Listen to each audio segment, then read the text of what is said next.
Welcome to the Keep Onside show. My name's Joel. My name's Eugene. Today we're going to be covering Danielle Carter's international debut for the Lionesses. We're also going to be covering the Eva Caneiro saga at Chelsea.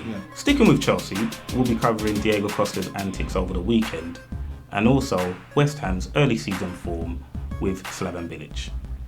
So what do you think about Danielle Carter's start to the international career, Huge? She scored a hat-trick. I think they played Estonia, on Sunday the 20th.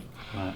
But even prior to that, obviously the England team had a good World Cup in Japan, didn't they? They finished third. Yeah. And I think it's really good for her. It was, some good goals. Obviously in recent years I've been watching and the technical side of the game's come across. And it's really fast and it's really, I'm into it. So yeah, man, I'm feeling it. What's your views on it all? It's what stuff and dreams are made of. What men or women, for that matter, can say that they scored a hat-trick on their debut.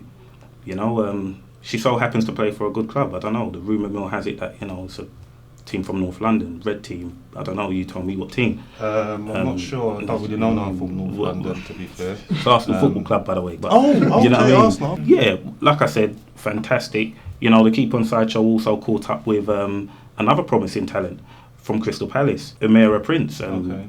If people want to check that interview out, please check that out.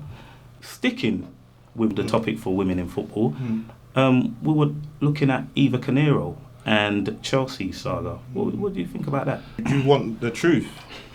Or do you want the camera talk? All right, let's go with the truth. Let's go with the truth. Jose's been sexist. He's been sexist. If that was a male doctor, a high-profile male doctor, I'm not sure if Jose would have sort of handled the situation how he has. Because what you've got to remember is, with doctors, they're summoned by referees, isn't it? So if the referee says someone's down, injured, they'll be telling them to get onto the pitch. So the doctor's got to get onto the pitch. Right. You understand? So all she's done is followed orders from the referee.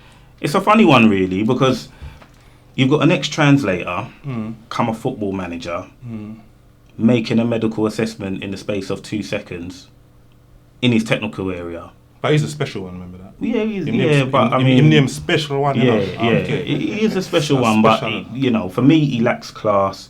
This win at all costs mentality.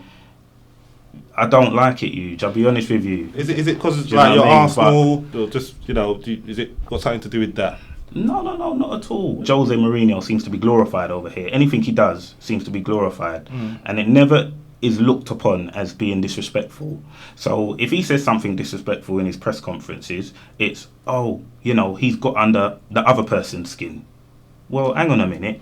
No. He hasn't got under the other person's skin. He's just been disrespectful. That's what I think. Yeah. In Spain, they don't like him. In Italy, they don't like him. But in England, he's a special one. Yeah, depends what you're focusing on, really, to be fair. Because wherever he's gone, he's won one big trophy, isn't he? It was at Porto, won the Champions League. Yeah. That's the Champions League into the crowd when he's done with it. Even that. Is that good? Is that good? Do you like that sort of behaviour? I mean, yeah. If I caught it, I'll sell it on eBay. But it depends.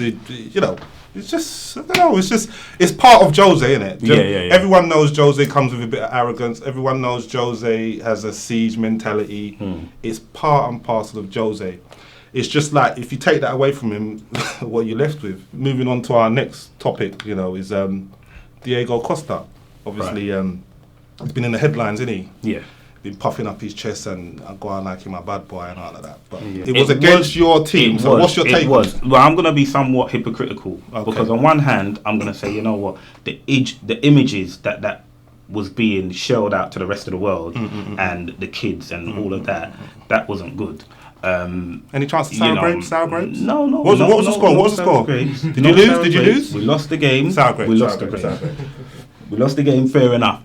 But what I would say is I wouldn't mind Costa on my team.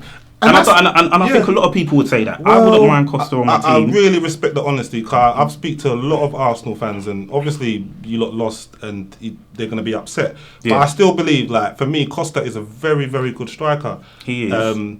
It's a physical sport. It's contact. But there's a fine line, Huge. There is a thin line, and he crossed that line on the weekend. Hence the FA. Yeah. Hence the FA banning him for 3 games. So did Cantona cross the line, great player. So did Ian Wright cross the line, great player. And I can name You're more talking and about more. a different era. Yeah, It's a different era. Times have changed now. They still did things wrong, essentially, isn't it? Yeah. I mean, Eric Cantona's a brilliant player, but fly kicking someone.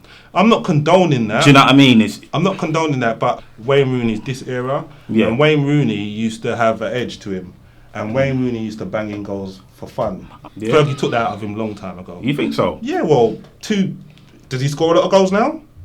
So you're saying that's because of the edge, not his age? He slowed down remarkably. He's got 50 goals for England, yeah? Yeah. I mean, I'm not even that impressed with that record. It's taken him a long time. And I think You're not impressed with that record? No, I think that would be surpassed. I think if you give anyone a run of games... How long was that record up there for you? I mean, there was black and white cameras when that record was made. I remember seeing the teams that he scored those goals against, and all right, there was a few San Marinos in there, I'll be honest with you. Quite a lot of San Marinos. But there was also Brazil's in there, Argentina's in there. There was a few big boy sides in there, surprisingly. Well, I was quite surprised anyway. Well, I mean, I will go as far to say, that record will be broken. I think if a player gets a regular run of games, you got Harry Kane in there, you got, there's not a lot, but, you've got Raheem Sterling in there. If you give them a regular run of games and you chuck in San Marino and Estonia and them type of teams, man's going to rack up goals, man. Like, I just think people are getting carried away with this 50 goals like it's some massive achievement. I just think it is because there has been not a lot of good players around, and he's been half decent. Yeah, that's one for the Twitter. I do believe, just at Keep Onside show and hashtag Eugene. So moving on to our next topic. Yeah, I think it's the West Ham thing, isn't it? West Ham, Slaven Bilic, they've been going early season form. They're going to big teams and turning them over. They turned over my team 3-0. Yeah. They turned over your team 2-1. Yeah, my team is a bit lucky though. Whatever. They turned over. Was it Man City? Man City, good result. So this ain't a fluke. Good result. Arsenal, that was the first one you could say like a bit of luck. First couple of games of the season, but then they went on and done it again. Yeah. And done it again. So what's the ingredients? There must be something that Slavan's doing. That other managers ain't. Yeah, Slaven, he has got an eye for talent. Obviously, he was the Croatian manager. Had 40 odd wins in 60 odd games. Okay. So he knows what he's doing. He knows what's going on, innit? Obviously, bought Praet, okay, who looks like a brilliant player. And in the Croatian team, he actually brought through the likes of Luka Modric, Luka and Eduardo. So, once again, he has got an eye for talent. He's got an eye for talent. And I suppose he's almost got like a medium pulling power. When I say that, he's not like your top coaches that can pull the best players in the world. But he's been in Europe. People know of him. People in Europe would still come and play for Slavan because his name sort of rung around a little bit. What do you reckon about that? No, you're right. Slavan, good player. Obviously, he's got a bit of a name, so he can attract talent to West Ham.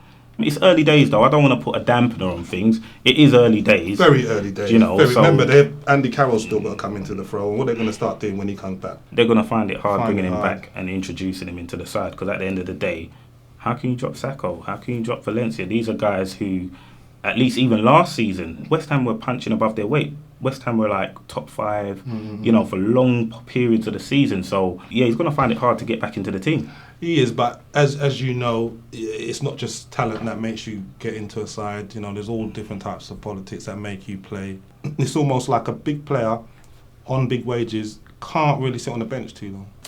Okay, that's all we've got time for today, folks. Remember, if you need to contact us, you can contact us at the Keep Onside show. And that's about it, really. Until next time. Thanks for watching.